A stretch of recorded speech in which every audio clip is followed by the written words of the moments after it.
அன்னைக்கு ஒரு நாள் ஜோன்னு மழை பெஞ்சிட்டு இருந்தது. நான் என் கிட்ஸ் எல்லாம் உட்காந்து விளையாண்டுட்டு பேசிட்டு இருந்தோம். அப்போ பார்த்து ஒரு குரல் வந்துச்சு, யாராவது வீட்டில் இருக்கீங்களா அப்படின்னு சொல்லிட்டு. இதோ வர இருப்பா அப்படின்னு வெளியில போய் பார்த்தா ஒரு பையன் நின்றுட்டு இருந்தா.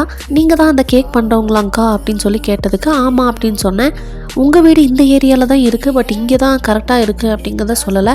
பக்கத்து வீட்டில எல்லாம் போய் நான் வந்துட்டு கதவை தட்டினேன். நாயெல்லாம் வந்துச்சுங்க்கா, நல்ல வேலை உங்கள் வீட்டை கண்டுபிடிச்சிட்டேன் அப்படின்னு சொல்லி சொன்னான்.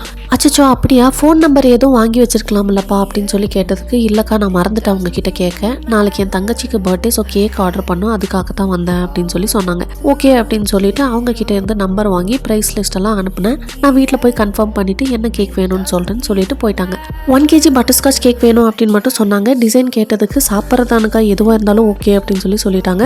அந்த மலையில கூட பக்கத்தில் இருக்கிற கடையில் வாங்கிக்கலாம்னு கூட நினைக்காம நம்ம கிட்ட வந்து வாங்கணும்னு நினச்சவங்களுக்கு சூப்பராக பண்ணி கொடுக்கணும்ட்டு டிசைனுக்காக எக்ஸ்ட்ரா அமௌண்ட் எதுவும் வாங்காமல் பண்ணி கொடுத்துட்டேன். வீடியோ பிடிச்சிருந்தா லைக் பண்ணிக்கோங்க. தேங்க்ஸ் ஃபார் வாட்சிங். டாடா.